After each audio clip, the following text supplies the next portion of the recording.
Hello, Magic players and collectors. Welcome to the Land Library. I'm your librarian, and in this episode of latest Loadout, I'm going over Aetherdrift. Or Aetherdrift. I've heard it pronounced both ways. I'm not entirely sure how it's supposed to be pronounced, but either way, it came out on February 14th of 2025, which was coincidentally Valentine's Day, and is a standard set. It's themed around like racing, and it crosses planes, so it's not on one singular plane, which is kind of cool, some of which are even some pretty underused planes. So there's a lot of cool lands in this one, themed around that setting of like racetracks and roads and stuff. So let's start our engines and get right into it. Just like always, the first on this list is the basics, but there's quite a lot of basics this time. Starting off with the regular basics, there's three of each basic this time as opposed to the more typical two of each, and they also are themed around the different planes because the race goes through like three different planes. It has a like city setting for Avishkar, a like lotus out in like deserts for Amonkhet, and a more natural, almost jungle-y setting for like Muruganda. But the really fun part is when you get to the full arts. These full arts are super cool. They're like a first-person view from like the different racers in the set, like racing on the tracks.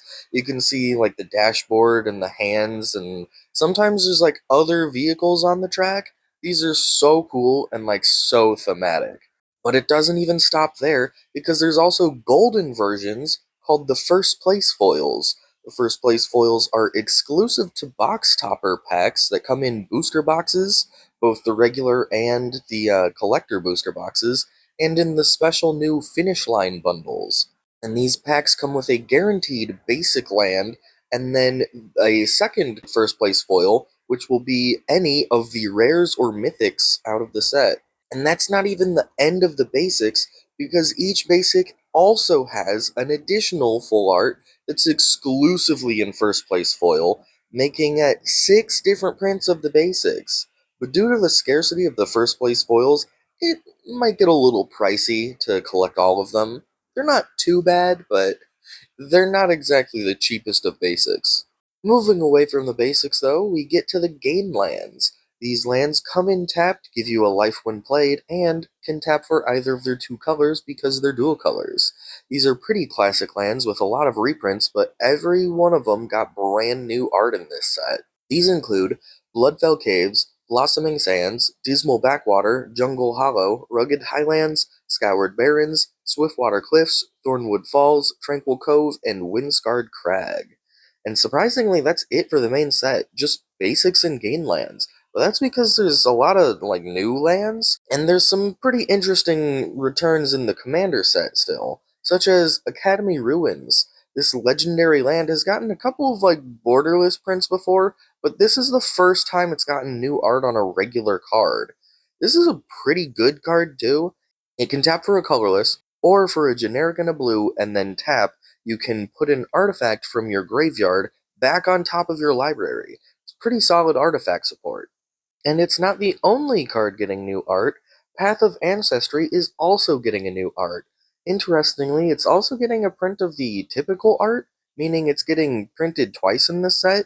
This is a pretty common commander land. It enters tapped and can tap for any color in your commander's color identity, with the addition of Scrying 1 if the mana is used to cast a creature sharing a type with your commander. But an even more common commander land, Command Tower, also got double printed in this commander set, but unlike Path of Ancestry, both are brand new art. Despite Command Tower's huge amount of prints, this is the first time it's been double printed with new arts outside of like a Universes Beyond set. And I say it like that because it did get double printed in Commander Legends, but both prints had the same art, and it was like the same typical art on Command Tower. But enough rambling about the art. I should move on to what it does, which is it comes in untapped and taps to produce a mana in your commander's color identity. No scrying this time though. And that's it for new stuff. So of course, it's time for the rapid fire section, but I will say that even though none of these are new arts, some of these have pretty rarely used art, which isn't enough to get them out of the rapid fire section, but I will put a note on screen to let you know. Starting off with Adhikar Wastes, Aether Hub, Arcane Sanctum, Ash Barrens, Caves of Koilos, Desert of the Glorified, Desert of the Mindful, Desert of the True, Drowned Catacomb, Evolving Wilds, Exotic Orchard, Fetid Pools, Frontier Bivouac, Frostboil Snarl, Glacial Fortress, Hinterland Harbor, Irrigated Farmland, Isolated Chapel, Carpulson Forest, Orzhov Basilica, Overflowing Basin, Prairie Stream, Rootbound Crag, Sheltered Thicket, Shivan Reef, Slagwoods Bridge, Spire of Industry, Sulphur Falls, Sunken Hollow, Tangled Pool Bridge, Temple of Deceit, Temple of Epiphany, Temple of Silence, Terramorphic Expanse, Treasure Vault, Underground River, Unholy Grotto, Vine Glimmer Snarl, and Yavimaya Coast. This set has a pretty decent amount of new lands, including a couple of cycles of lands, so let's start with those.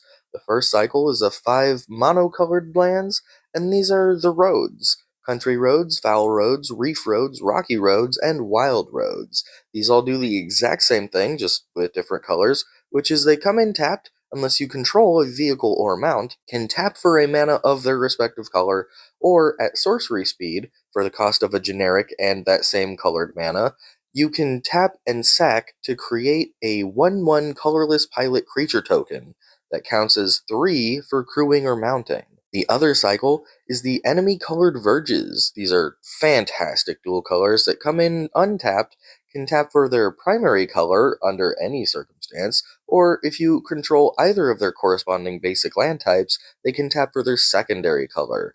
These new verges are Bleachbone Verge, Riverpire Verge, Sunbillow Verge, Wastewood Verge, and Willow Rush Verge. They also come in borderless versions and first place foils. And although not really relevant to what they do, I really like that they kept the door theme from like the allied verges in Duskmourn. These are more of portals than doors, like they're different shaped and everything. But obviously the racing has like a different aesthetic to Duskmourn's haunted house, but it still feels like they match really well. Next up is not quite a cycle, but it's still 3 related cards. It's the Raceways. The Raceways all have the new Start Your Engines keyword, can tap for a colorless, and have a max speed ability, but those max speed abilities are different from each other, and the different Raceways are also different rarities. The common one is a Vishkar Raceway and is the first leg of the race. That's right, the Raceways are directly tied into the lore of the set. The race that happens in Aetherdrift takes place on these 3 raceways on the different planes. And this first raceway has the max speed ability of paying 3 generic and tap to discard a card from your hand and draw a new card. The second raceway, Amonkhet Raceway, is uncommon and has the max speed ability of tapping to give a target creature haste until the end of the turn.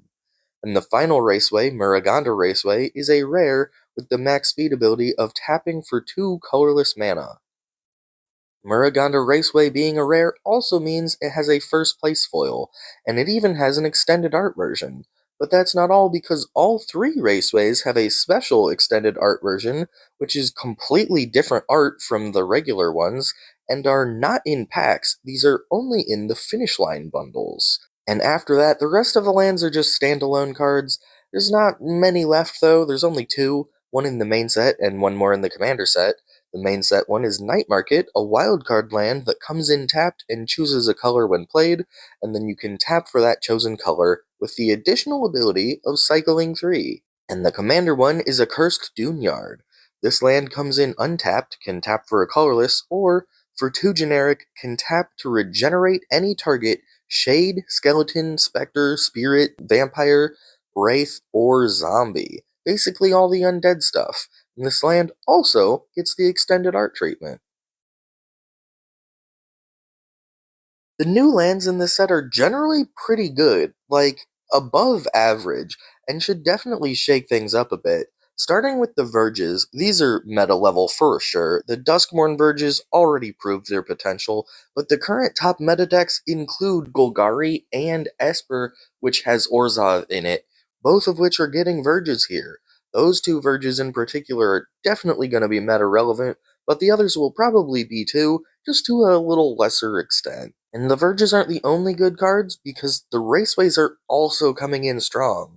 A Vishkar Racing is decent draw, especially in colors that can really struggle with the extra draw, but its discard and draw means it's also really good for decks that want to like stack the graveyard. It's a little costly at an effective 4 mana for a discard and draw, but it's by no means bad. Amonkhet Raceway is super cheap haste on anything you want, in any color you want. It can even pair really well with things that untap lands, so you can give multiple creatures haste on the same turn. But that'd definitely be more of like a commander thing than like a standard thing. And Muruganda Raceway is just wild. Tapping for 2 mana is huge, and is an effect that's gotten things banned before. And all three have start your engines, so even if you aren't running a deck that uses speed, these can all still achieve their effects on their own. I'm not entirely sure about if these will see, like, meta competitive play, but I'm pretty sure these will see plenty of play in Commander. And since they tie in with the mechanics of the set really well, these are pretty solid cards to pull while drafting. And on the topic of drafting, the roads are amazing drafting cards. These can make colored mana and can easily and pretty cheaply create pilot tokens that are really good for crewing. With how prevalent vehicles and mounts are in this set, a cheap pilot that counts as up to a crew 3 is really good to have. And I can definitely see these seeing play outside of drafting too, but probably a bit less. They're still a good addition to a vehicle heavy deck, but I doubt they'll see any or very much high level play. Accursed Dunyard is amazing, providing pretty cheap regeneration for a huge list of undead creature types, and is super topical since the last set, Innistrad Remastered, just reprinted a lot of vampires and spirits, and a couple sets back, like Duskmourn, printed a bunch of like spirits and zombies. But these creature types are pretty common in Commander regardless of recent sets, so this fits in with a ton of decks, and it even fits in with like more niche things like the specters or skeletons. And last but not least, actually scratch that, last and least is Night Market, definitely the weakest new land in the set. That's not to say that it's bad, it's just the weakest. Entering tapped and locking into one color is okay. It's a little weak, but that choice is still nice. And even the extra option of cycling is pretty decent. Cycling 3 isn't exactly the cheapest cycling option, but it's not too expensive either. I think Night Market can basically be summed up as just being very mid. I definitely wouldn't be upset about pulling it in drafting, but I kinda doubt it's gonna see a whole lot of play outside of that. This set is getting pretty nice scores. For standard, it's getting a 4 out of 5. Aetherdrift has some incredible lands, the Verges especially, since they're meta level, but the raceways and roads are still solid for more casual or like drafting. It's not the biggest like meta defining impact, but it's certainly good. For Commander, 5 out of 5. Everything in the main set is as good or better in Commander, and with the addition of the powerhouse Accursed Dunyard, this is really a strong set in Commander. If Aetherdrift isn't a 5 out of 5 for Commander, then I don't know what is. For theme, 5 out of 5. Yeah, this set doubles, no, triples down on the racing theme. Every land has like roads or a racetrack. The first person behind the wheel basics are super cool, like great concept. The land with the start your engines tie the mechanics into the theme. Even if you look at like the flavor text, they all are really thematic. It's perfect. If I could give this more than 5 points, I would. Well, I guess I could. I'm the one making the rules, but, 5 out of 5 is the max. For art, 10 out of 10. As if this could be anything else, every single reprint in the main set has new art. 2 new arts for Command Tower, new Academy ruins, there's borderless and extended arts galore, and those first place foils, especially those full art basics that are exclusive to first place foils, this set has all the amazing art you could ever ask for. And that's an overall score of 24 out of 25. Aetherdrift is an amazing set for lands. Powerful, meta-relevant lands, tons of alternate prints, new art getting passed out like candy on Halloween, and one of the strongest themes ever printed. The one and only thing missing is like a meta-defining powerhouse like Beseiju. If you've made it this far in the video, Please drop a like for Turn and subscribe for more land-filled content. If I missed anything, got anything wrong, or you just have questions, let me know in the comments, and I'll see you in the next latest Loadout when Tarkir Dragonstorm comes out.